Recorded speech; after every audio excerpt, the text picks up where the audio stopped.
things that annoy me when I watch my own videos. And I would like to share them with you because I don't want you to make the same mistakes that I did. I would like to tell you 10 of the things that I don't like about my videos.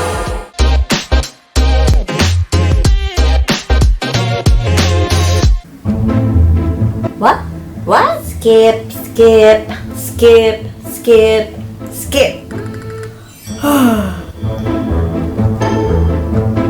Why is this too dark? What's this?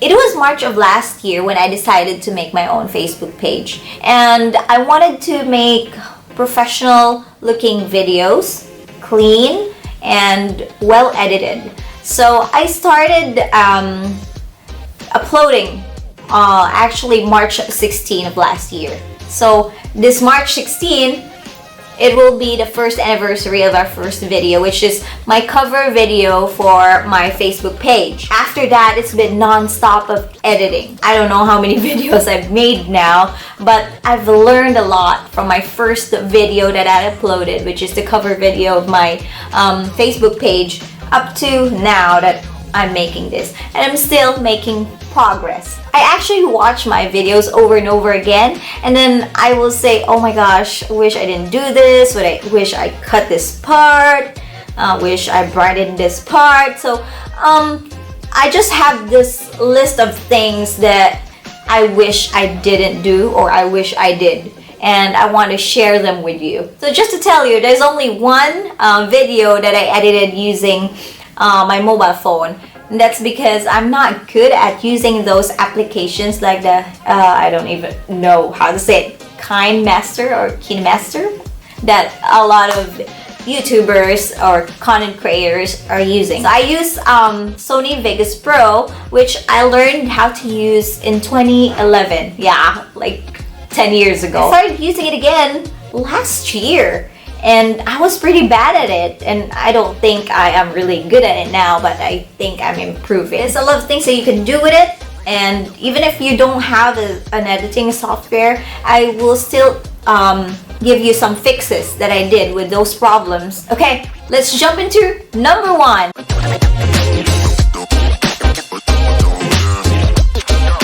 A bright video just looks professional and sharp, and of course you can still shoot on a darker or not well lit area, and you can still edit it if you have an editing software.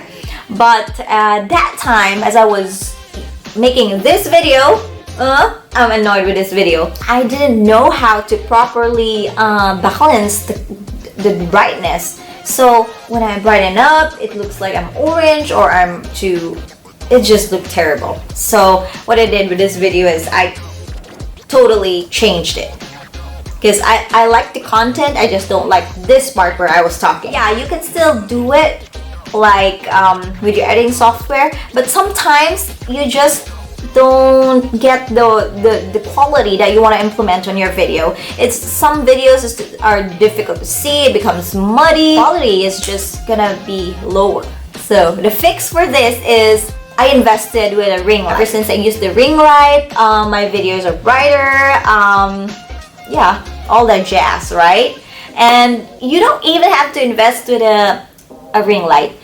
You can use a lamp, film by the window. For me, unfortunately, the only time that I can actually film is at night. So for those of you who don't have the time to film during the day, then it's really important to invest with a ring light or a lamp, some sort of light. Now let's jump to number two.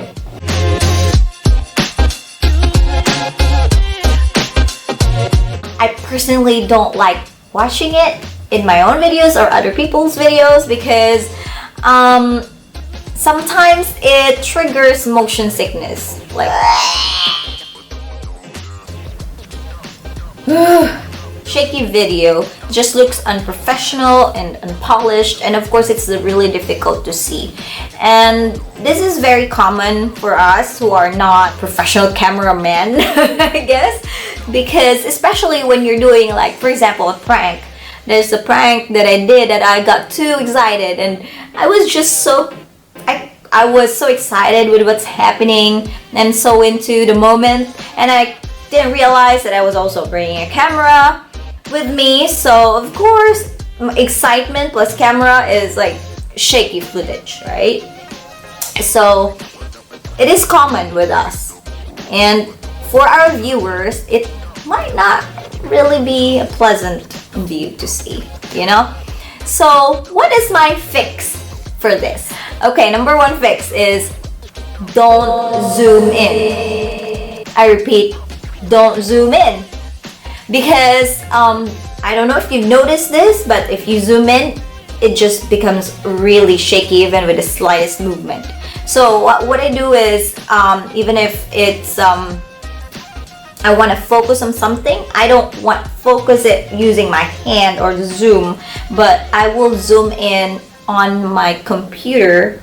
I pan, I crop on my editing software. I just have to put the camera here, and then I just do the tricks on the editing, so it's not gonna be that shaky, which I've been doing like right now. So number two is invest on a tripod. It's very important. I mean, you don't have to invest in crazy expensive tripods like this one. Too much. There are actually good deals in Amazon or Lazada. A tripod is a really good investment. Number three is keep the camera steady as much as you can, because I know that you get into the moment like I was when I was doing a prank. Just keep in mind that, you know, this is your output. So comment down below if you had a similar experience. I want to know them.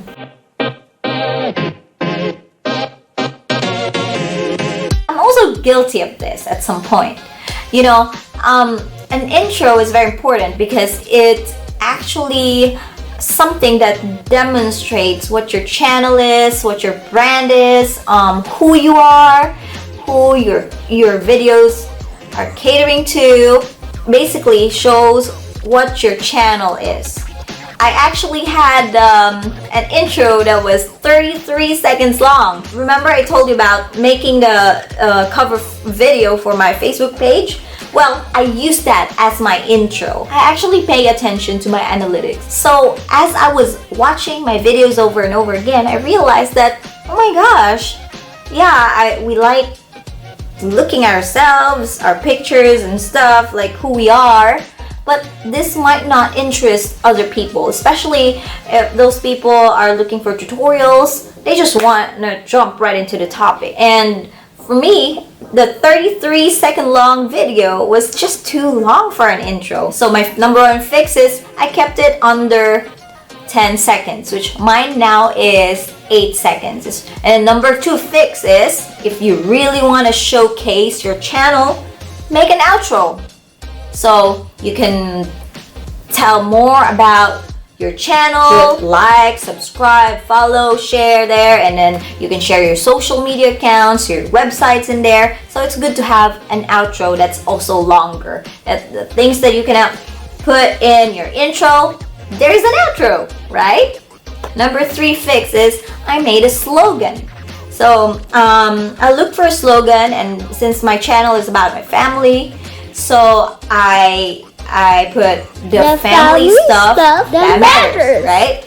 And although really my channel now is not just about family, it's actually like whatever. So that's it. It captures what my channel is all about. The next fix is I just skip putting the intro altogether. Some of my videos you won't find an intro.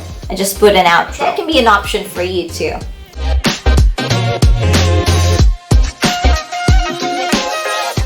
Before you actually put your intro, sometimes there's a video or there's a part where you present the content of the video that's gonna be playing, right? Series of selected shots from the video, maybe a question that will be answered in the video, some funny, interesting, and engaging scenes, you put it there, right? And then your intro, and then the video, the content. When I watch my videos, some of them is just too long. Preview. I didn't realize that I put that much time for the preview. And the reason of that is when I was applying for Facebook monetization, the video has to be at that time it has to be 3 minutes long to get monetized, at least 3 minutes long. So I was banking on the preview and the intro, so it will become more than 3 minutes, right? I was really concerned that time about the overall length of the video. I come across the study of video previews of an application, and it says that the average watch time for viewers to keep on watching the whole video is only 4 to 6.5 seconds. So imagine that, I made mine 60 seconds. So with that study in mind now, I would just keep my previews or really short and just pick those most exciting and most interesting and funniest and noteworthy part of my videos. And then the next fix for that is same as the intro. Sometimes I just skip the whole preview thing. If there's no need to put the preview, then just go straight to the content.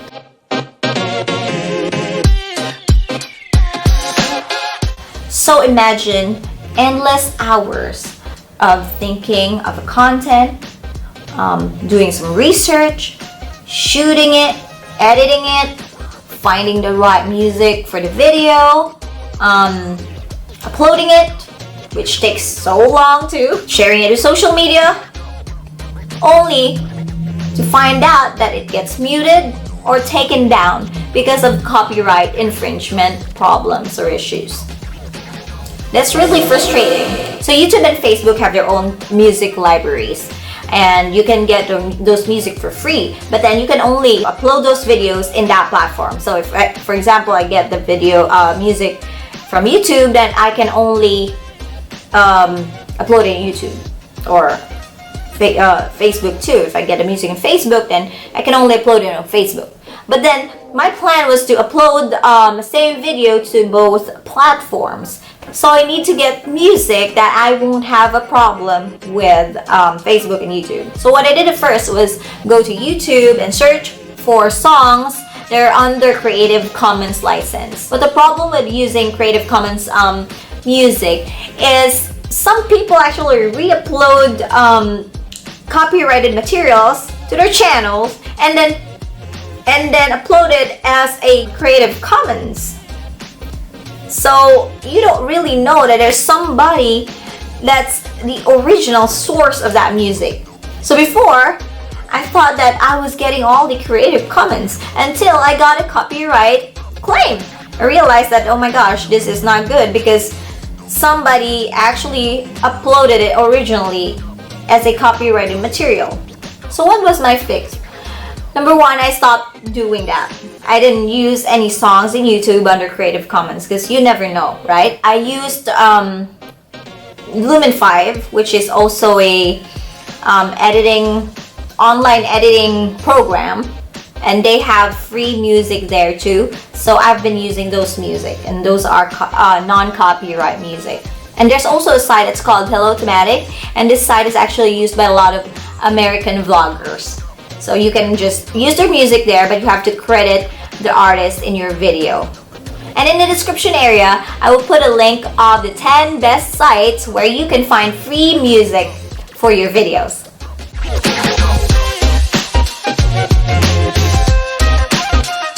Before I made my videos, I actually collected a lot of sound effects, and I was really fascinated with them. You know, the laugh, the bang, the bell, the beat, the slide.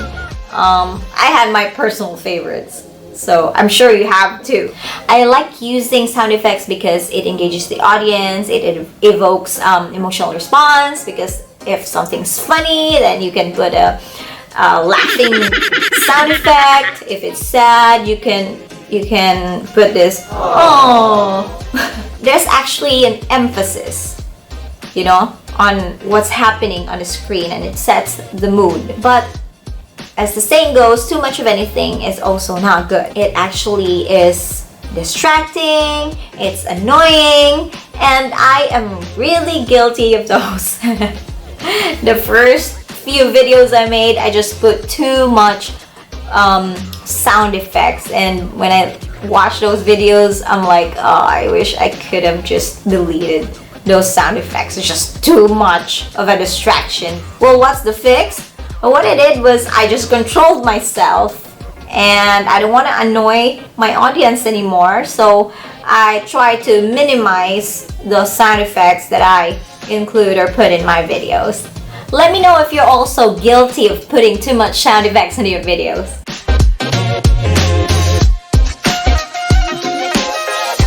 A plot is very important in making content or video content because it actually guides you with how you want to sequence your video or the events in your video. It's actually a path to a certain direction of where you want your video to end or to develop.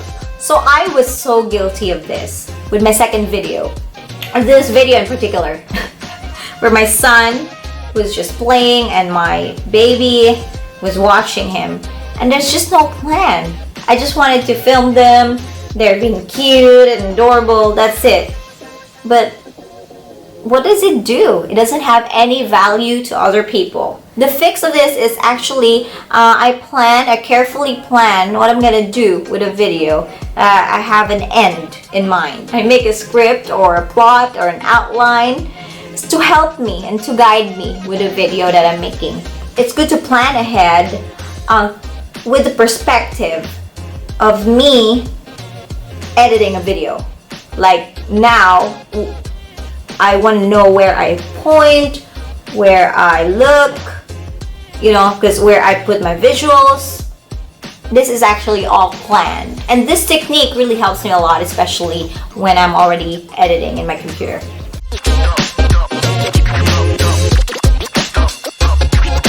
So there was one video where I was talking really slow. Too slow.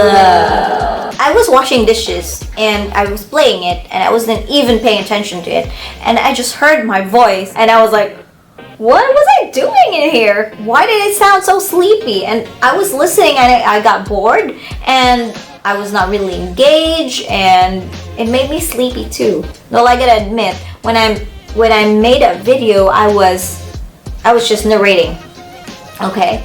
And I was a little tipsy. And when you're tipsy, you know, everything is like delayed. So after that, I decided I would just make a script.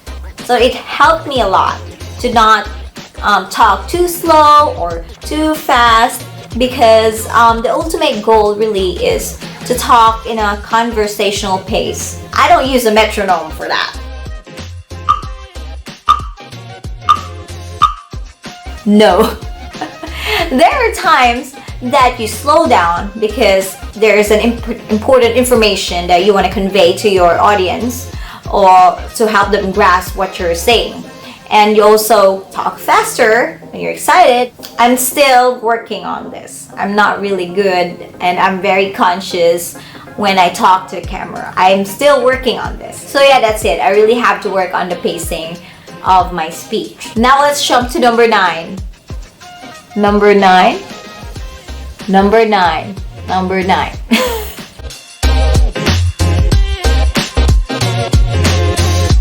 Personally, I make a mistake of looking at the camera and not at the lens, especially if I'm doing a selfie video. Is that what you call it?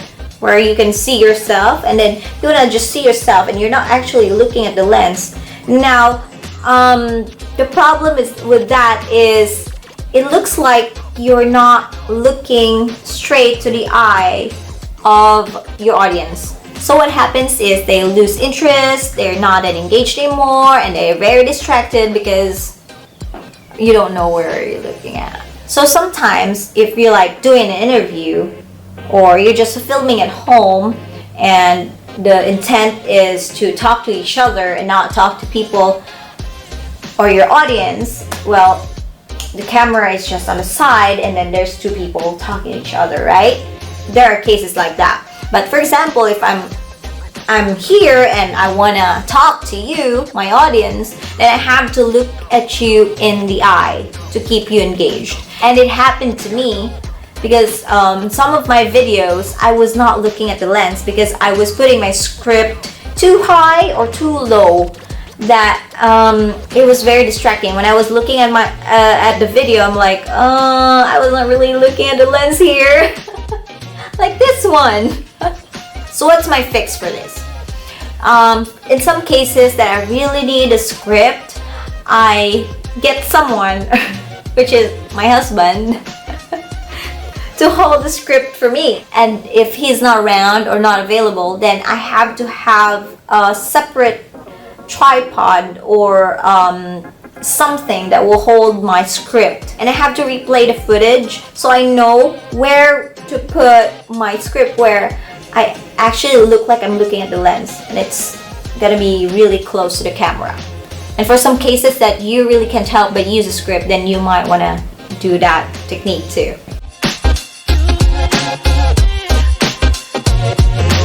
Now there's a saying that goes, crappy audio can ruin the greatest of videos. Just like that. So what if you have a really nice camera or your phone takes really pretty videos, but then when you upload your video, I can barely hear you speak? Well, this happens to all of us, and yeah, it happened to me too. There was a part of a video that was supposed to be funny, but then the volume was so low that I think the people didn't catch it, and when I watched it at first, I didn't even hear it. Like, when I realized that what my husband was saying in our video, and it was funny, but then it wasn't emphasized because the volume is too low. And some of my videos, there was some buzz, there was some distortions, there was outside noise, and it makes everything so annoying and hard to follow. Most of the time, I catch these things during the editing process, but then it makes editing so much more time consuming, right? So we don't want that. So what was my fix or fixes in the problems about audio? So the number one fix, although I haven't done this yet because when I caught it, I already uploaded a video, I should have put a subtitle, even just for that part. So my audience or you will actually know what was being said in that part, even if you didn't hear it because the volume was pretty low. The second fix for this is invest on a microphone. So it doesn't have to be a fancy microphone or the Rode microphones that you can attach to your camera. I actually got this. It's only for 20 bucks and it really improved the audio of my videos. So the next fix is actually tedious, but I always, all my videos I do this. Every time I talk, I put the background music down. And as I pause, yeah, the music is louder. Doing this is actually very tedious, as I said, and time consuming, but it's definitely worth it because it makes my video sound very professional and clean and balanced. The next fix for me is filming while everybody is sleeping, especially my kids, because if they're awake, even if I'm in a separate room, they will still look for mama. And last but not the least, before I render my video, I try to listen to my audio using headphones. Then I would know that my video would also be fine to people that are using their headsets while they're watching my videos. So there you have it.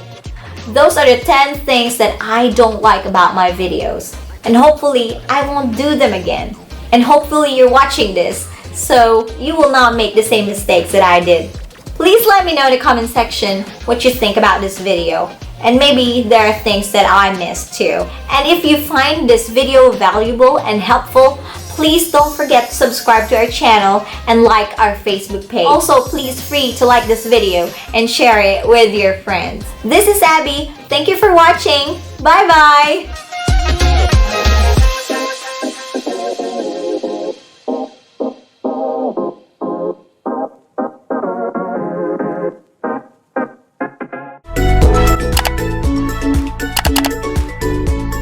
the family stuff, the matters.